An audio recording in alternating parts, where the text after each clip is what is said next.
Bonsoir professeur. Bonsoir. Merci d'avoir accepté notre invitation. Secrétaire général de l'UDF Mbolomi, un des rédacteurs de la Constitution du 22 janvier 2001, membre de la Confédération pour la démocratie et le socialisme qui regroupe 9 formations politiques, la CDS, avait exprimé, professeur, dès le 2 février dernier, que le report de la présidentielle est juridiquement impossible et politiquement inopportun. Depuis, on connaît la suite. Le débat qui se pose désormais est celui de la justiciabilité de la loi portant dérogation aux dispositions de l'article 31 de la Constitution. Ma question, est-ce que le Conseil constitutionnel doit retoquer cette loi? Voilà, merci beaucoup. Je dois d'abord vous remercier de m'avoir invité. Je dois dire que cette invitation avait déjà été programmée depuis la semaine dernière. Tout à fait. Mais il y avait des activités liées au 30e anniversaire, n'est-ce pas, du décès du professeur Cheikh Anta Diop. Vous savez, je suis impliqué dans cela. Et ensuite, il y a ces activités politiques qui ont fait qu'il fallait faire un certain nombre de réglages. Donc ce n'est qu'aujourd'hui que c'est possible. Et je vous en remercie. Alors je dois... D'abord, avant de répondre à votre question, je vais faire peut-être 2 remarques préliminaires qui me semblent importantes. Alors, la première, c'est que vous avez tout à l'heure décliné un certain nombre de casquettes. Je suis, c'est vrai, enseignant, maintenant à la retraite. Je coordonne la CDS, je suis secrétaire général du UDF Mbolomi. Je coordonne également la gauche plurielle. Je suis membre de Benno Bokk Yakaar et membre de Benno Siggil Sénégal. Absolument. Alors, je dois faire la part des choses parce qu'on nous apprend dans la sagesse populaire qu'il y a des choses qui vous appartiennent, il y a des choses que vous partagez avec les autres. Alors les choses que je partage avec les autres, il faut discuter avec ces autres pour qu'on puisse s'entendre et dire un certain nombre de choses. Je reviendrai un peu sur le communiqué parce que ça, nous l'avons partagé. Oui.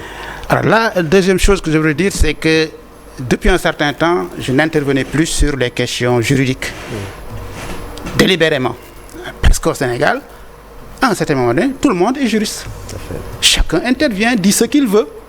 Ça, c'est une chose déplorable et qui me dérange.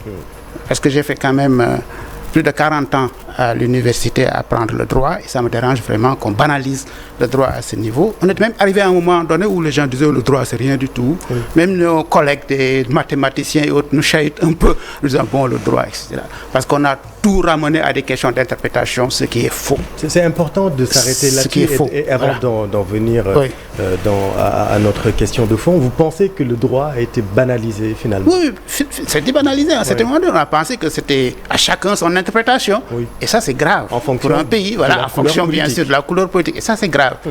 Parce qu'il y a quand même un certain nombre de règles. Et s'il n'y a pas de droit dans un pays, on ne peut pas en réalité faire fonctionner ce pays et tout le monde le sait. Donc je crois qu'il faut réhabiliter le droit. La deuxième chose, il faut vraiment que je le dise, c'est que à l'université même, il y a un certain brouillage, n'est-ce pas, renversement de l'échelle des valeurs.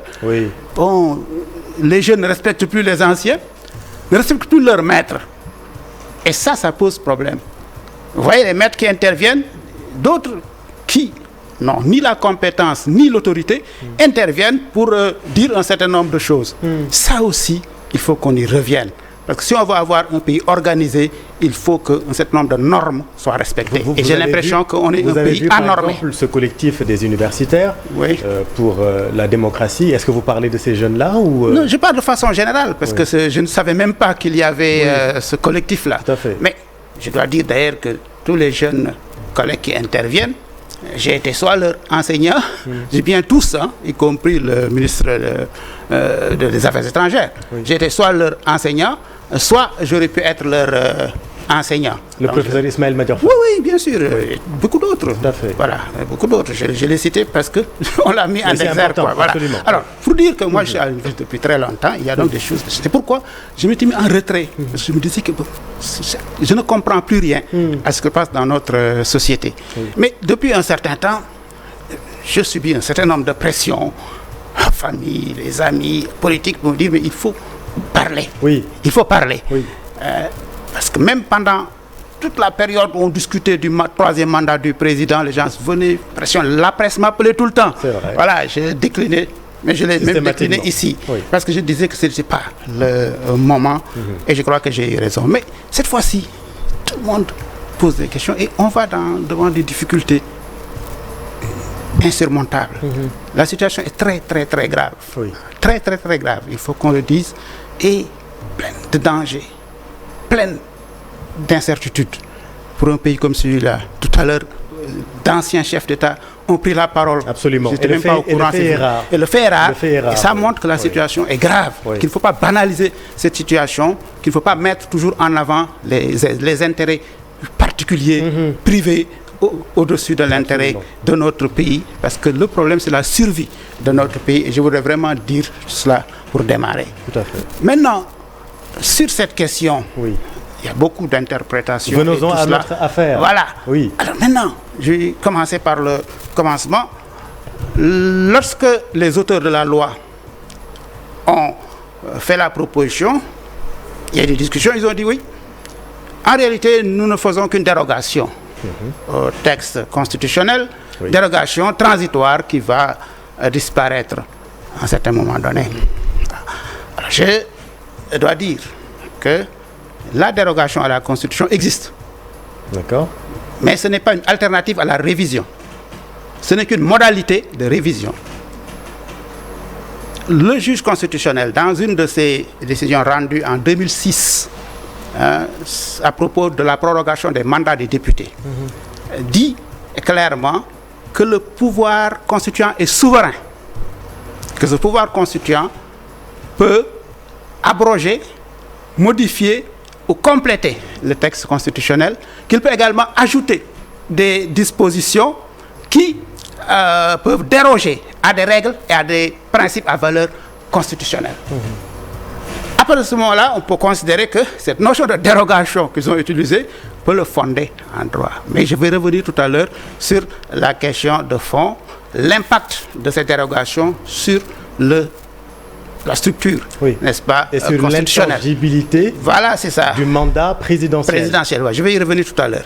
Donc, pour comprendre cela, mais que tous les Sénégalais comprennent que la dérogation, ce n'est pas une alternative à la révision, ce n'est qu'une modalité de révision. Le pouvoir constituant peut abroger, compléter, modifier, déroger. Voilà comment il faut le comprendre. De ce point de vue-là, c'est clair. Alors, deuxième chose maintenant, c'est que les auteurs du projet disent en réalité que le Conseil constitutionnel s'est toujours prononcé en déclarant son incompétence chaque fois qu'il est saisi d'une loi constitutionnelle. Et donc, par ce point de vue-là, ils engagent donc leur réforme. Voilà. Alors moi, je dois dire, c'est cette question, que ces auteurs ont utilisé une astuce pour contourner la Constitution. C'est une sorte de détournement. C'est-à-dire ils savent qu'ils ne peuvent pas utiliser les voies normales pour atteindre les résultats voulus. Ils ont utilisé une voie détournée pour atteindre les résultats. Ce que moi j'assimile à une fraude à la Constitution. Est-ce que vous voyez? C'est-à-dire, on utilise une voie qu'on n'aurait pas pu utiliser normalement pour arriver à ce résultat-là. Le résultat, c'est quoi? Une fraude à la Constitution. J'ai dit, je l'assimile à une fraude à la Constitution. J'utilise toujours les mots qu'il faut de ce point de vue-là. J'ai quand même assez d'expérience. Je dis que je l'assimile à une fraude à la Constitution. Pourquoi? Parce que la Constitution dit que le mandat est de 5 ans. Qu'on ne peut pas, n'est-ce pas, réviser cette durée. C'est l'article 103 qui le dit. Alors, si on déroge à l'article qui fixe la période des élections, cela va avoir nécessairement une répercussion sur, n'est-ce pas, la fin du mandat du président. Or, la Constitution dit très clairement en son article 36 que le président de la République entre en fonction à l'expiration du mandat. Et le mandat lui commence lors de la prestation de serment, l'installation du président, jusqu'à, n'est-ce pas, les 5 ans qui suivent, qui constituent la fin de son mandat. Par conséquent, il y a deux choses. En disant que nous allons adopter une loi pour ne pas appliquer l'article 31, on neutralise l'article 31. Oui. Bien. Deuxième chose, du point de vue maintenant de l'impact, cela a un impact indirect sur la fin du mandat. Et d'ailleurs, même dans le texte, on dit que le président reste en fonction. Cela veut dire quoi? Cela veut dire que le mandat est de 5 ans. Donc, si on calcule depuis l'installation jusqu'à l'installation de son successeur, ça fait 5 ans, n'est-ce pas? Et si maintenant on propose qu'il y ait des élections dans 10 mois, ça veut dire qu'il y aura 5 ans plus 10 mois. Tout à fait. Alors, 5 ans plus 10 mois, excusez-moi, mais je crois que ce n'est pas tout à fait la même chose. Ce n'est pas tout à fait la même chose. On sort de la légalité à partir de Par conséquent, dès qu'on propose, c'est-à-dire qu'on remet en cause la situation. Et ça crée une situation compliquée. Parce que normalement, le président de la République, et je crois que ce n'est pas son vœu, n'est-ce pas, va être dans une situation compliquée. Normalement, le 2 avril, il devrait terminer son mandat, mais si on lui demande de rester, même avec une loi constitutionnelle, il risque d'y avoir un certain nombre de problèmes, et je vais y revenir. Alors, voilà un peu mon analyse de la question. Maintenant, qu'est-ce que le Conseil peut faire? C'est la question de la justiciabilité. C'est la deuxième question. C'est intéressant ce que vous dites, professeur, et on peut s'arrêter juste pour que les téléspectateurs comprennent. Si, comme vous le dites, cette loi, vous l'assimilez à de la fraude constitutionnelle, donc vous l'assimilez, pour reprendre vraiment votre terme, donc pour que l'on comprenne, donc c'est illégal. Ça, c'est au Conseil constitutionnel de se prononcer. Et je vais vous expliquer un peu pourquoi. C'est pourquoi je voulais juste arriver. Alors, si le Conseil est saisi, il a la possibilité de prendre 4 types de décisions, selon moi. Il peut y en avoir d'autres. Les 4 figures. Je vais voir les 4 figures. Il y en a 4, mais selon moi, mais il peut y en avoir d'autres. Parce que, vous le savez, les juristes ont beaucoup de ressources. Les conseils, les cours constitutionnels, les juges constitutionnels ont beaucoup de ressources qui leur sont propres. Mais, je dis, première solution, le juge dit, en reprenant sa jurisprudence classique, que le pouvoir souverain et le pouvoir constitutionnel est souverain, comme je l'ai dit, qu'il peut modifier comme il veut, et selon les formes qu'il veut. Voilà. Ensuite, deuxième chose, que moi, juge, j'ai une compétence d'attribution. Ça veut dire que la Constitution et la loi organique ont fixé les matières dans lesquelles je peux me prononcer. Et si la loi constitutionnelle ne font pas partie de ces matières-là, moi, je dois me déclarer incompétent. Ça, c'est le premier cas de figure. C'est le premier cas de figure. Que le Conseil se déclare incompétent, considérant ce que vous venez de développer. Tout à fait. Alors, à partir de ce moment-là, qu'est-ce qui va se passer? On risque d'entrer dans une situation de conflit à n'en plus finir. Parce que certainement, l'opposition va dire non, la population dit non. J'ai vu même dans votre élément des élèves dire non. Ça veut dire qu'il y a un problème. Parce qu'il faut le dire, cette décision n'est pas bien accueillie dans notre pays et à l'étranger. Elle est impopulaire. Impopulaire aussi bien au Sénégal qu'à l'étranger. Même si on aime bien le président, il faut lui dire que la décision est impopulaire. Voilà. Alors, ça c'est la première chose. Qu'est-ce qui va se passer à ce moment-là? Est-ce qu'on va, d'ici le 15 décembre, se mettre à nous battre matin et soir et à avoir d'autres morts, d'autres blessés, d'autres arrestations? Nous avons déjà, je crois, 3 morts, si je ne m'abuse. Tout à fait. Je pense que c'est trop. Il ne faut pas qu'on continue dans cette direction-là. Donc ça, c'est une première solution et le juge, techniquement, peut le faire. Ça, c'est le premier cas de figure. Alors, deuxième cas de figure, le juge dit maintenant, en partant de la décision que j'ai citée tout à l'heure de janvier 2016, dans un de ses considérants, le pouvoir est souverain, sous réserve des limites tirées de l'article 49, 39, 40 et 52 de la Constitution, voilà, et des dispositions de l'alinéa 7 de l'article 103. Alors, les premiers articles portent sur les périodes de révision. Tout à fait. Premier cas de figure, en cas de suppléance du président de la République par le président de l'Assemblée nationale, ce dernier ne peut pas réviser la Constitution. Absolument. Pas de possible. Donc, période. Deuxième période, lorsque le président de la République utilise ses pouvoirs exceptionnels, il ne peut pas également modifier la Constitution. Voilà. Troisième, maintenant, l'autre aspect, c'est les dispositions de l'alinéa 7. Et à l'époque, l'alinéa 7 de l'article 103 de la Constitution, qui visait, à l'époque, la forme républicaine de l'État. Seulement la forme républicaine de l'État. Mais en 2016, on a modifié cet article 103 et on a ajouté le mode d'élection du président, la durée et le nombre de mandats du président. Oui. Alors si le juge dit... faire l'objet de révision. Voilà, si le juge dit qu'ils ne peuvent pas faire l'objet de révision. Si le juge dit que sous réserve de ces limitations, est-ce que cela veut dire que le juge peut contrôler si on a par exemple adopté une révision à une période qui n'est pas la bonne période, ou alors est-ce qu'on peut adopter une révision pour changer la forme républicaine de l'État, changer le mode d'élection du président, etc. Donc ça pose un problème. Et le juge, comme il dit, c'est une dérogation aux limites, ce sont des limitations au pouvoir constituant, donc des dérogations, n'est-ce pas, à la souveraineté du pouvoir constituant. Oui. Le juge pourrait s'engouffrer dans cette brèche et contrôler cet acte en disant que, en adoptant une loi qui déroge à l'article 31, on touche à l'article 103 et 27, et à partir de ce moment-là, il y a un problème de constitutionnalité. Oui. Le juge peut le dire.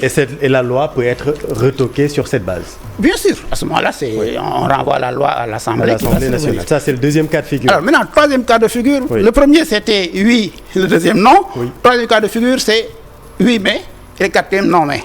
Alors, oui mais, ça veut dire que le juge constitutionnel, et souvent on l'oublie, avant de continuer, j'allais l'oublier aussi. Le juge peut aussi utiliser un autre argument pour le deuxième cas de figure, tiré, n'est-ce pas, de son avis de 2016 pour le référendum. Alors, dans cet avis, le juge dit, au point 25, que la stabilité institutionnelle et la sécurité juridique constituent des principes, plutôt des objectifs à valeur constitutionnelle, qui doivent être pris en compte pour chaque révision. Le juge le dit. Vous pouvez prendre le texte, vous le lisez, vous le verrez. Oui. Et dernier point, 32, il dit que la sécurité juridique et la stabilité institutionnelle pourraient être remises en cause dès lors qu'on permet à quelqu'un d'augmenter ou de réduire le mandat. Oui. Ça, le juge le dit dans son avis. Et nous sommes aussi dans ce cas de figure. Voilà, le juge le dit dans son avis. Donc, je dis qu'il a un certain nombre d'arguments pour aller dans cette direction-là. Oui. Mais je dois être clair, je n'indique aucune direction aux juges. Oui. Les juges savent ce qu'ils vont faire. Voilà, on a des cas de figure. Voilà. Troisième cas de figure, je dis non mais. Alors, non mais, ça veut dire que le juge dit, en réalité, cette loi constitutionnelle n'est pas contraire à la Constitution. Mais moi, juge. Oui, c'est le premier cas de figure. Oui. Maintenant, moi, juge, et c'est là mais. Le non, mais, c'est la troisième cas. Mais moi, juge. Je suis le régulateur du bon fonctionnement des pouvoirs publics et des institutions. Absolument. Et vous savez que le juge, à un certain moment donné, avait accepté que l'on vote sans carte d'identité, avait accepté que l'on diminue le nombre de bulletins, a accepté de statuer avec 4 membres, etc. Donc, le juge a cette possibilité-là. Alors, je suis régulateur.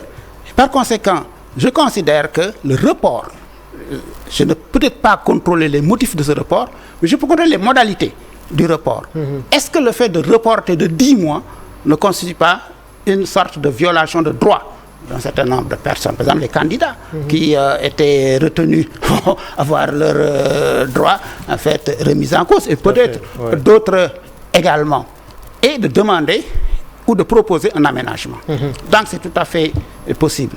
Et dernier cas de figure, c'est le non, mais là aussi, le juge dit la loi est contraire à la Constitution, mais moi, en tant que également régulateur du bon fonctionnement des institutions et du bon fonctionnement, n'est-ce pas, des pouvoirs publics, je peux en réalité moi-même fixer une autre date pour les élections, rapprocher, puisque je dis non, en tenant compte, n'est-ce pas, des délais constitutionnels. C'est-à-dire le Conseil constitutionnel lui-même propose une nouvelle date. Une nouvelle date. Vous savez pourquoi? Parce que dans la Constitution, on prévoit des cas dans lesquels le Conseil constitutionnel peut proposer une nouvelle date. C'est lorsque il y a dépôt des candidatures et qu'un candidat décède entre-temps. On va continuer le dépôt jusqu'à la veille du scrutin et le Conseil peut proposer une nouvelle date. Deuxième cas de figure, c'est par exemple lorsque un candidat, entre les 2 tours, est décédé, empêché, etc., le Conseil peut également proposer une nouvelle date. À ce moment-là, le Conseil peut considérer que la situation est telle qu'il peut proposer une nouvelle date. Mais à ce moment-là, puisqu'il a dit non, cette nouvelle date va reprendre l'article 31, puisque l'article 31 n'est pas modifié. À partir de l'article 31, trouver une date rapprochée. Et à ce moment-là, il y aura bien sûr des incidences sur la fin du mandat, et pour le reste, il peut proposer des aménagements techniques. Et le reste, les hommes politiques, nous y reviendrons tout à l'heure, pourront se retrouver, discuter et trouver une solution la meilleure possible. Voilà. Donc il y a ces cas de figure. Il y a 4 cas de figure. J'insiste encore, ce sont les cas de figure que moi j'ai retenus. Il peut y en avoir d'autres. Et j'insiste encore pour dire que c'est le Conseil qui va prendre sa décision tout seul. Je ne leur donne aucun conseil ni aucune indication. J'entends bien. Voilà. Alors ce n'est pas simple, mais on voit qu'il y a en tout cas des solutions. Voilà. Des solutions, des pistes de réflexion en tout cas. Et ça rentre d'ailleurs dans le cadre de cette deuxième question. Que nous est-il permis d'espérer finalement, professeur, en ces temps sombres, dramatiques? Est-ce que c'est uniquement par l'application stricto sensu de la loi que nous pouvons sortir de cette crise? Oui, merci de la question. Ça me permet d'ailleurs de dire que lorsque j'ai accepté l'invitation, c'est surtout pour venir proposer des solutions et non pas en fait mettre le feu aux poudres. On n'en a pas besoin. Parce que mais si on se limite simplement à des questions juridiques et techniques, on peut passer à côté. Parce qu'il faut savoir que la loi, elle est là pour tous, mais une loi n'est pas nécessairement juste. Mais je ne parle pas de ce cas précis, je parle de façon générale. Une loi n'est pas nécessairement juste, il faut qu'on s'entende bien. N'est pas nécessairement même si juste. Elle est erga omnes comme voilà, si pas erga omnes, c'est valable pour tous. Pour tout le monde. Même si elle a été prise dans les formes qu'il faut et ne viole aucune disposition, mais elle peut ne pas être juste. À ce moment-là, il faut soit que le juge lui-même prenne la décision de redresser avec son pouvoir de régulation dont je parlais et d'interprétation, ou alors ce sont les hommes politiques qui vont se retrouver pour discuter de cela. Parce que si le juge prend une décision, alors à la limite, le Parlement peut venir adopter une loi qui va venir contrarier la décision de justice. D'autant plus qu'on parle, on agite en tout cas l'idée de l'installation d'une cour constitutionnelle. Oui, j'en ai entendu du Conseil constitutionnel, c'est ça.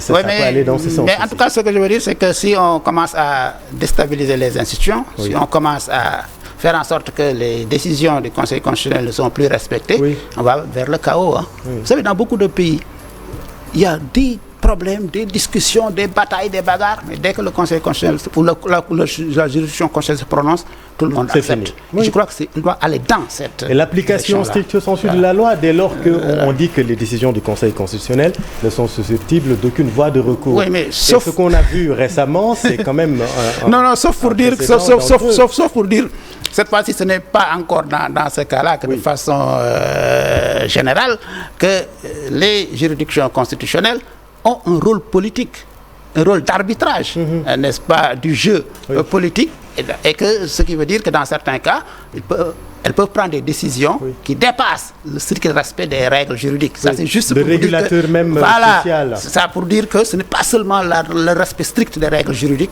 qui permet de s'en sortir, mais le juge peut jouer un rôle, n'est-ce pas, de régulation et d'interprétation qui lui permet de trouver les meilleures solutions à un moment déterminé. Parce que le juge aussi est lié par des déterminants interne mais externe. Le juge n'est pas en dehors de la société. Il est dans la société, il vit les problèmes de la société. Et vous savez, les juges actuels ressentent cette situation-là d'une certaine manière. C'est pourquoi il faut faire quand même très attention. Alors, professeur Pape Dembassi, vous êtes un des rédacteurs de la Constitution du 22 janvier 2001. On a longtemps dénoncé ici au Sénégal et en Afrique ces tripatouillages constitutionnels. On a parlé à chaque fois ces coupures presque intempestives de la charte fondamentale. Est-ce que ça veut dire que jusqu'à présent, que notre Constitution n'est pas suffisamment verrouillée? Pas suffisamment parce que si une majorité parlementaire peut modifier la Constitution n'est pas verrouillée. Vous savez, dans certains pays, c'était le cas au Mali pendant très longtemps, on dit pour réviser la Constitution, il faut nécessairement un référendum. Ce n'est pas toujours évident. Ça veut dire que même si vous voulez modifier une virgule, il faut un référendum. Ça, c'est aussi une difficulté. Mais si on laisse les majorités modifier la Constitution, évidemment, ça va bouger. Il y a un de nos enseignants, il y a plusieurs années, qui nous disait qu'il y a les constitutions rigides, les constitutions souples et les constitutions molles. Les constitutions molles, c'est les constitutions qui, en principe, ne peuvent pas être modifiées facilement, mais qu'avec les majorités politiques, on peut modifier à sa guise. Ça, c'est un problème. Bon, moi, je dis toujours, et j'ai l'habitude de le dire, que la Constitution que nous avons, à laquelle nous avons participé à sa rédaction 2001. En 2001, avec le professeur Babacar Gueye, mon ami qui est très impliqué dans la société civile. Dans cette lutte. Cette Constitution a été d'abord défigurée. Oui, mais on ne va pas développer. Ensuite, elle a été... transfiguré. Carrément. Carrément, voilà. Et ensuite reconfiguré. Alors voilà un peu le problème. Ça veut dire que cette constitution-là, je ne la reconnais plus. Voilà, c'est pourquoi je ne peux pas développer. Voilà, elle a été beaucoup touchée. Voilà, elle a beaucoup touché que je ne la reconnais plus. Voilà. Elle a été beaucoup touchée. Voilà, c'est vrai qu'il y a des dispositions fondamentales qui n'ont pas été touchées. Il y a un certain nombre de dispositions qui ont été vraiment touchées et qui changent un peu. Est-ce que vous en voulez à pas du tout. On va le dire, je veux dire, on a beaucoup parlé du professeur Ismaël Madior Fall, qui est actuellement ministre des Affaires étrangères. On a beaucoup parlé de lui quand il s'est agi de toucher la Constitution. Est-ce que vous lui en voulez? Pas du tout. Vous savez, Ismaël Madior Fall, je veux le dire devant tout le monde, c'était mon étudiant. En première année, en deuxième année, en troisième année, en quatrième année, au troisième cycle, j'étais membre de son jury de thèse et je l'ai formé au concours d'agrégation. C'est ma formation, donc je ne peux pas lui en vouloir pour quoi que ce soit. Je considère que c'est quelqu'un de brillant. Voilà. Maintenant, le reste, c'est lorsqu'on est sur le terrain politique, on doit assumer ses choix. Voilà. Donc, il a des choix politiques. Voilà, il a des choix politiques. Voilà. Alors, on va parler politique, justement, professeur Pape Dembassi. Il ne reste plus beaucoup de temps. Et la gauche dans tout ça, est-ce qu'elle est prise en tenaille, puisque, rappelons-le, la CDS est membre de Benno Bokk Yakaar. Est-ce qu'elle est prise en tenaille entre la loyauté, la fidélité à Benno, donc votre mouvement, votre coalition politique, et le respect de l'état de droit? Je vous pose la question puisque dans la CDS, il y a PIT de Sambassi, qui est actuellement ministre du Travail et des Relations avec le Parlement. Il y a également le néo-ministre El Hadj Momar Samb qui ont signé le communiqué du 2 février. Et depuis lors, silence radio. Que faut-il comprendre? Bien, tout à l'heure, en commençant, j'avais pris des précautions en disant qu'il y a des choses que je partage avec d'autres, et sur lesquelles je ne pourrais pas m'étendre sans qu'il n'y aura pas de concertation. Alors, il y a eu, pour ce qui nous concerne, une concertation avant la prise de décision la prise de parole du président, simplement parce que on a entendu, vu dans la presse beaucoup de gens proches du pouvoir agiter l'idée du report. On s'est dit, nous qui nous réclamons de la gauche, nous avons toujours eu une position de principe. Et cette position de principe, c'est de dire que nous ne pouvons être d'accord avec aucun report, quel qu'il soit. Et nous sommes vus, il faut qu'on rappelle cette position de principe. D'autant plus que les arguments qui étaient évoqués, n'est-ce pas, ne nous semblaient pas être des arguments pertinents. C'était léger pour vous. Oui, c'est pertinent. Parce qu'on s'est dit, il n'y a pas de crise dans ce pays-là. Ce n'est pas parce qu'il y a des difficultés pour le choix des candidats qu'il faut tout remettre en cause. Nous ne comprenons pas cela. Donc nous avons dit, nous ne sommes pas d'accord avec le report. Et ça, c'était avant que le président se prononce. Le 2. Voilà. Le président s'est prononcé le 3. Le 3, voilà. Le président s'est prononcé le 3. La première chose que nous avons à faire, c'est de nous dire, retrouvons-nous et discutons de cela. Et alors? On a discuté et on a dit, maintenant, il faut qu'on aille chercher les informations.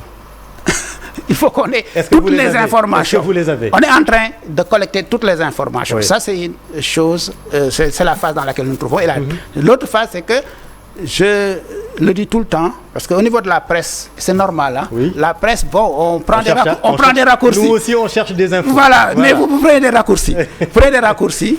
La CDS, premièrement, ce sont les membres pris individuellement de la CDS qui sont membres de Benno Bokk Yakaar. Oui. Mais la CDS, en tant qu'entité, n'est pas une sous-coalition de Benno Bokk Yakaar. La CDS, c'est 9 formations politiques. N'est pas, en tant que CDS, une sous-coalition de Benno Bokk Yakaar. Mais tous les membres, actuellement, sont membres de Benno Bokk Yakaar. Mais ça, c'est juste pour... Seulement, vous avez 2 ministres dans le gouvernement. Non, oui, et si on comprend bien, franchement, le raisonnement, c'est que ces 2 ministres-là qui sont dans le gouvernement ne sont pas d'accord avec le report. Non, bien sûr, je vais y revenir. Du 2 février en atteste. Je vais y revenir. Oui. Je voulais juste terminer pour dire qu'il y a ce point-là. Il y a le deuxième point, c'est que la CDS n'est pas aussi un parti politique. Tout à fait. C'est pourquoi je dis que la presse prend souvent des raccourcis. Ce n'est pas un parti politique. Oui. C'est un regroupement de partis. Et actuellement, les partis sont en train de consulter leurs instances. Parce qu'il y a beaucoup de développements nouveaux qui sont arrivés depuis lors. Et lorsqu'ils constitueront leurs instances, nous en discuterons. Maintenant, pour l'observation que vous venez de faire, mais il n'y a pas de problème. Ils sont membres du gouvernement, mais ils sont aussi secrétaires généraux de partis politiques, n'est-ce pas? Et ils peuvent avoir des positions différentes. On a vu Sambassi lors du vote de la loi complètement désabusé, le 5 à l'hémicycle. Il était là, il n'a absolument rien dit. À sa place, je serais dans la même position. Il était gêné, clairement. À sa place, je serais dans la même position, au-delà en fait, un peu de tout cela. Mais il faut bien comprendre cela, c'est important. Les partis politiques qui sont membres de cette coalition-là ne sont pas les mêmes.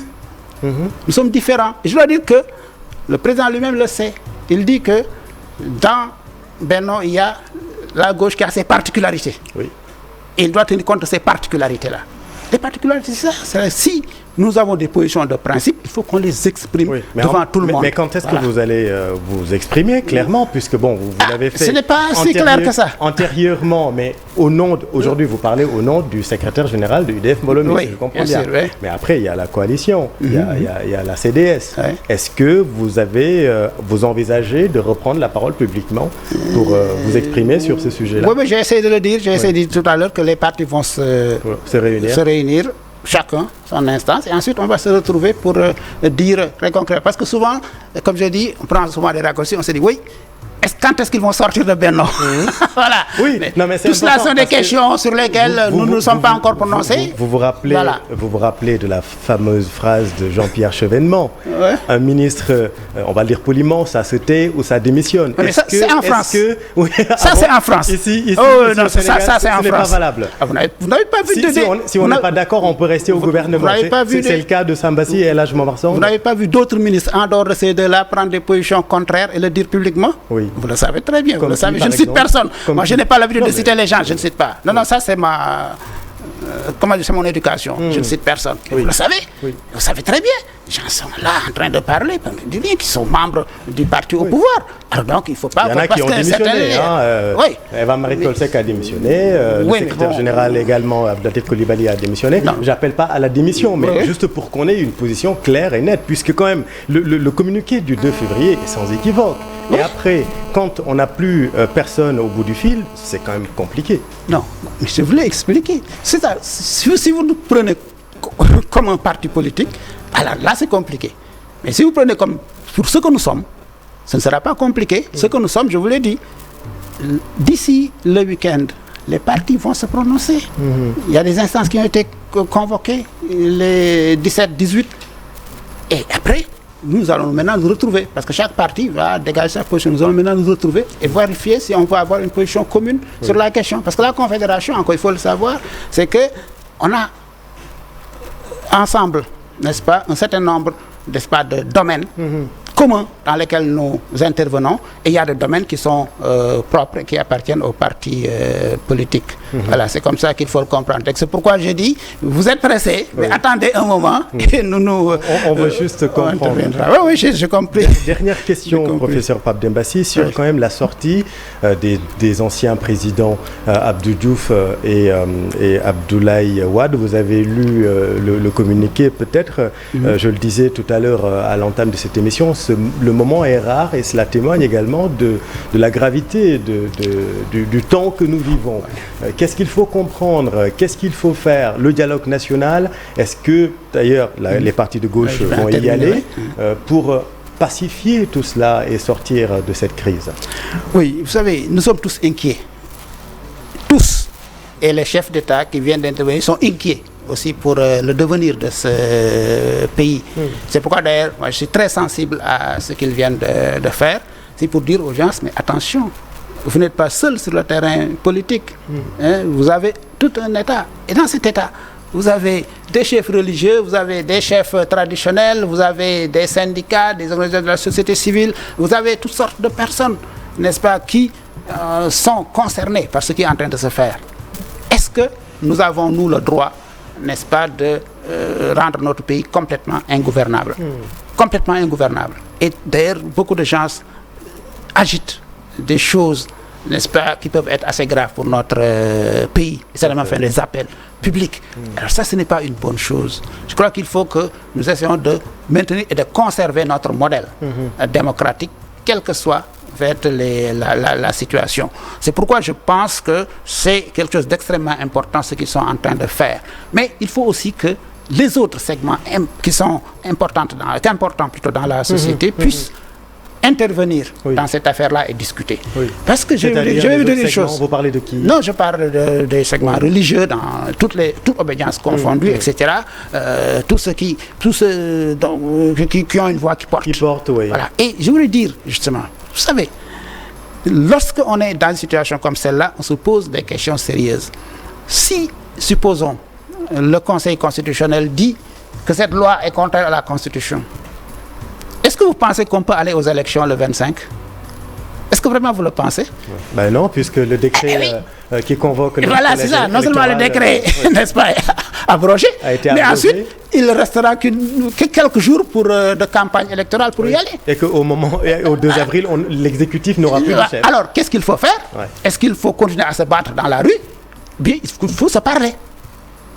Voilà. J'en suis à ce stade de réflexion. Est-ce qu'il faut continuer à se battre dans la rue? Est-ce qu'il faut se parler? Parce que dans tous les cas, le 2, le président va avoir un problème. Voilà, il va avoir un problème. Et bien évidemment, c'est à lui de régler ce problème. Je ne lui donne aucun conseil, c'est à lui de régler ce problème. Il aura un problème. Mais pas entre-temps. Qu'est-ce qu'il faut faire? Est-ce qu'on ne devrait pas créer les conditions de rencontre, de discussion sur le devenir de notre pays? Pas seulement des questions électorales, mais aussi de l'ensemble, n'est-ce pas, de notre système politique qui est en train d'être complètement dévoyé. Et si le président, on est dans les cas de figure, donc et si le président de la République décidait lui-même de se retirer du jeu, de jeter l'éponge, de démissionner? C'est une hypothèse. Maintenant, si le président décide de démissionner, les règles constitutionnelles disent que c'est le président de l'Assemblée qui le remplace et il a entre 6 mois, en 2 mois et 3 mois pour organiser les élections. 60 jours et 90 jours. Voilà, c'est ça, pour organiser les élections. Voilà ce qu'il dit. Donc, ça, c'est réglé du point de vue constitutionnel. Maintenant, si cette loi-là est votée, il va y avoir un conflit de normes constitutionnelles. Il y aura un conflit. Quelle loi faudra-t-il appliquer? Voilà. Est-ce que c'est une loi dérogatoire qu'il faut appliquer parce que c'est une dérogation? Ou bien qu'est-ce qu'il faut appliquer? Les règles qui sont là, voilà, et qui sont là et qui sont tout à fait permanentes depuis 2001 jusqu'à maintenant. Si je vous comprends bien, et pour terminer, il faut aller au dialogue. C'est ce que vous dites ce soir. Je dis qu'on ne peut pas ne pas. Même si on ne voulait pas, on est obligé d'y aller. Je vais être très clair, voilà. On doit. Non, on ne peut pas ne pas. Ce que je veux dire, c'est que même si on ne veut pas, on est obligé d'y aller. Vous comprenez ce que je suis en train de dire? Voilà. Moi, je peux dire, moi, je ne vais pas au dialogue. Mais si on ne va pas au dialogue, qu'est-ce qu'il faut faire? Est-ce qu'il faut continuer à se battre dans la rue? Jusqu'à quand? avec quel bilan? Ou bien est-ce qu'il faut qu'on sauve notre pays? Voilà les problèmes, n'est-ce pas, qui se posent. Et j'en suis à ce moment de réflexion. Merci beaucoup, professeur. C'est moi qui vous remercie. C'était très clair et très intéressant. Et nous sommes très heureux de vous recevoir et très honorés également de recueillir votre parole après ce long moment de silence. Merci beaucoup. Et je veux dire que j'ai un compagnonnage particulier avec TFM. Vous savez, pas TFM, avec le groupe GFM, parce que lorsque le président Wade voulait prendre un 3e mandat, c'est là-bas à la Médina, à RFM, que j'ai eu le premier, je ne dis pas le premier à le dire, mais le premier universitaire de mon niveau à le dire. Et c'est cela qui avait déclenché, n'est-ce pas, tout ce débat sur la question. Absolument. On oublie même que j'avais dit quelque chose, mais je ne revendique rien du tout. Vous le savez, moi, je suis un homme humble. Ce qui m'intéresse, c'est le pays. Absolument. Voilà. Merci beaucoup. Merci. Merci beaucoup pour votre sagesse, professeur Pape Dembassy. Merci à vous, chers téléspectateurs, d'avoir suivi cette émission. Soir d'info, la suite. On se donne rendez-vous demain sur TFM. Restez avec nous. Vous êtes au bon endroit. Bonne soirée. Voilà. Merci.